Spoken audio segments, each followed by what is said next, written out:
பண்ணா மீன் வாங்கியிருக்கோம். இதை எப்படி வந்து க்ளீன் பண்ணது பார்க்கலாம். ஸோ ஃபஸ்ட்டு செதில் வந்து இந்த மாதிரி கத்தியில் இந்த மாதிரி தேய்ச்சிங்கனாலே வந்துடும். சைடில் இந்த மாதிரி ஃபுல்லாக சைடு இப்படி பண்ணி அப்போ தான் அந்த செதில் எல்லாமே வரும்.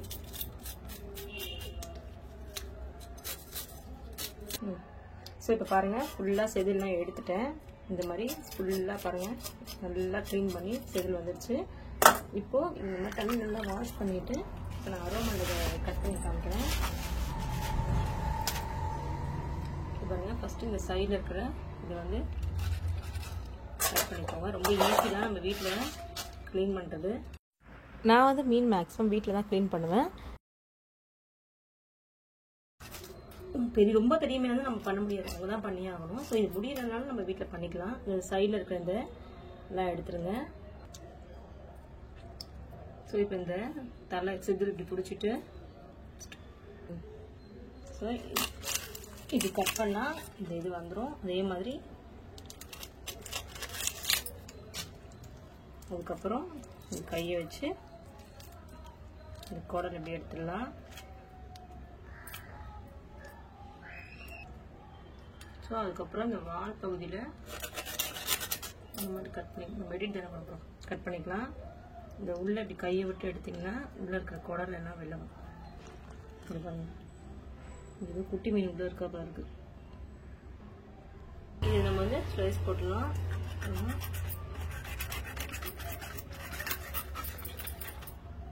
இது ஒரு இது எடுத்துட்டு இதெல்லாம் வந்து மீன் முட்டை, இது நம்ம வந்து குழம்புல போட்டு நல்லாயிருக்கும். ஸோ இப்போ நாங்கள் 3 பீஸாக போட்டுக்கலாம். இன்னொரு பீஸு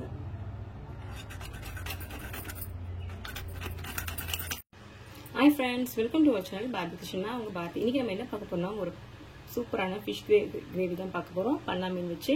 ஸோ இன்றைக்கி பாருங்கள், இது பண்ண அதுக்கு தேவையான பொருட்கள் பார்த்தீங்கன்னா இஞ்சி இந்த அளவுக்கு எடுத்துக்கோங்க. இது ஒரு 6லேருந்து 7 பேர் சாப்பிடலாம் குழம்பு. பூண்டு வந்து ஒரு 10லேருந்து 20 பல் பூண்டு எடுத்துக்கோங்க. தக்காளி 2, சின்ன வெங்காயம் ஒரு 20லேருந்து 25 சின்ன வெங்காயம் எடுத்துக்கலாம்.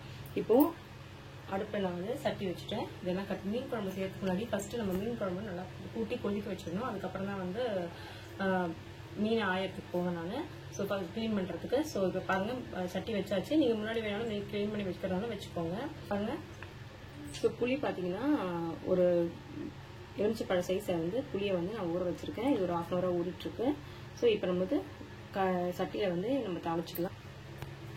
இதுக்கு நான் நல்லெண்ணெய் தான் யூஸ் பண்ண போகிறோம். ஸோ நல்லெண்ணெய் பார்த்தீங்கன்னா ஒரு குழிக்கரண்டி நல்லெண்ணெய், இல்லை 2 டேபிள் ஸ்பூன் அளவுக்குன்னு பார்த்தீங்கன்னா.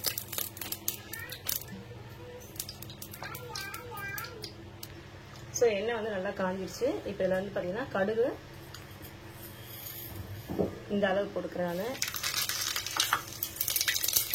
வெந்தயம் கொஞ்சம் பொரிஞ்சதும் ஸோ இப்போ பாருங்கள் இதெல்லாம் போட்டு நல்லா இது வதங்கிக்கலாம். இது வதங்கட்டும். அதுக்குள்ளே ஸோ பூண்டு இதை போட்டு நல்லா நம்ம நசுக்கிக்கலாம். இதுலேயே வந்து இந்த துள்ளி இஞ்சியும் போட்டு 2 நல்லா நசுக்கிட்டு அதில் ஆட் பண்ணிக்கலாம். ஸோ இப்போ வெங்காயம் நல்லா வதங்கிடுச்சு. இப்போ நம்ம நசுக்கி வச்சிருந்த இஞ்சி பூண்டு இதில் போட்டுடலாம். ஸோ இப்போ பாருங்கள் பூண்டு இஞ்சி ஆனியன் நல்லா வதங்கிடுச்சு. இப்போ இந்த சைடில் நம்ம தக்காளி ஆட் பண்ணிக்கலாம்.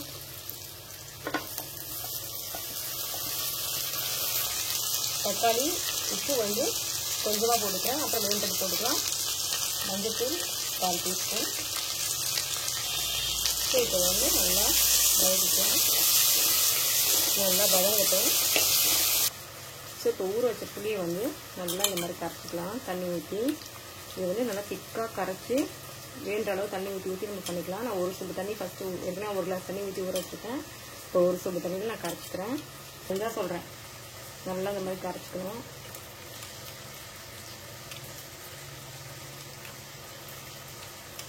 ஸோ இப்போ இதை ஃபில்டர் பண்ணிக்கலாம்.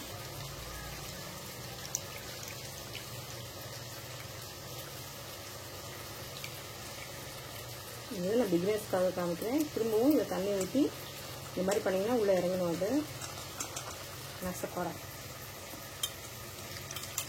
நல்லா அந்த மாதிரி திருப்பி தண்ணி ஊற்றி இந்த மாதிரி கசிக்கோங்க. இப்போது நான் திக்க கரைச்சிட்டேன். ஆல்ரெடி இதில் வந்து அதில் உப்பு வதக்கினது உப்பு போட்டுருக்கேன். இப்போ கொஞ்சம் உப்பு போட்டிருக்கேன் இதில். அப்புறம் மிளகாத்தூள் ஆட் பண்ணிக்கலாம். இப்போ வந்து இது பாருங்க 2 டீஸ்பூன் ஃபுல்லாக நான் வந்து காரத்துக்கு ஏற்ற மாதிரி போட்டுக்கலாம். 2 கணக்கு பண்ணிக்கிட்டு 4லேருந்து 5 டேபிள் ஸ்பூன் அது வரும். நல்லா கரைச்சிக்கலாம். இந்த மாதிரி கரைச்சிக்கிட்டா உங்களுக்கு வந்து அது நல்லா திக்கான இது வந்தால் கொதிக்கும் போது உங்களுக்கு நல்லாவும் இருக்கும். ரொம்ப தண்ணி வேண்டாம், வேண்ட அளவு தண்ணி பார்த்து தான் ஊற்றிக்கலாம். 1 சொம்பு அளவுக்கு தண்ணி, 1 சொம்புலேருந்து 1.25 சொம்பு அளவுக்கு தண்ணி ஊற்றிருக்கேன். இதை கரைச்சிக்கலாம். இப்போ இதெல்லாம் நல்லா வதங்கிடுச்சு. இப்போ இதை வந்து ஊற்றிடலாம். ஊற்றிட்டு இது நல்லா கொதிக்கட்டும். இப்போ தண்ணி வந்து இன்னும் கொஞ்சம் தண்ணி கூட நான் ஊற்றிக்கிறேன்.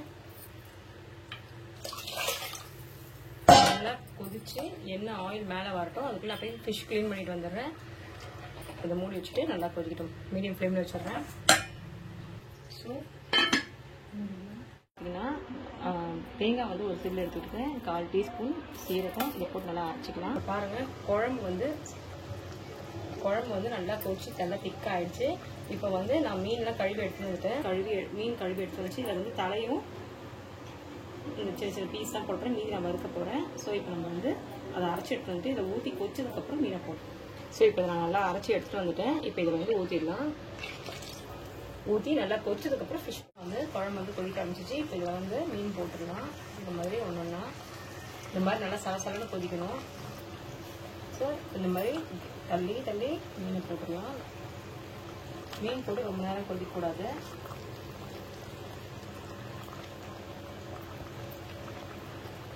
ஸோ நம்ம ரொம்பவும் கலரக்கூடாது. இந்த மாதிரி லைட்டாக இது பண்ணாலே போதும். அது உள்ள முழுகிற அளவுக்கு இருந்தால் போதும். இப்போ பாருங்கள் எப்படி சலசலன்னு கொதிச்சிட்ருக்கு. ஸோ இந்த கொதியிலே நம்ம வந்து மீன் வந்து நல்லா வெந்துடும். ஸோ இதே மாதிரி நீங்களும் மீன் குழம்பு வச்சு ட்ரை பண்ணி பாருங்கள். இந்த ஸ்டைலில் எப்படி இருக்குன்னு எனக்கு கமெண்ட் செக்ஷனில் கமெண்ட் பண்ணுங்கள். மறக்காமல் பார்பிஸ் கிச்சனை லைக் பண்ணுங்கள், ஷேர் பண்ணுங்கள், கமெண்ட் பண்ணுங்கள். உங்கள் ஃப்ரெண்ட்ஸ்க்கெல்லாம் ஷேர் பண்ணி எப்படி இருந்துச்சுன்னு எனக்கு கமெண்ட் பண்ணுங்கள். நீங்களும் இதை வீட்டில் ட்ரை பண்ணி பாருங்கள். கண்டிப்பாக சூப்பராக இருக்கும். இதே மாதிரி தான் பெரிய மீன் எல்லாமே இந்த ஸ்டைலில் பண்ணால் ரொம்ப நல்லாயிருக்கும். இதே மாதிரி வேறு ஒரு சூப்பரான வீடியோ உங்களுக்கு சந்திக்கவே உங்களை இங்கே எடுப்பது பார்பிஸ் கிச்சன். பாய்.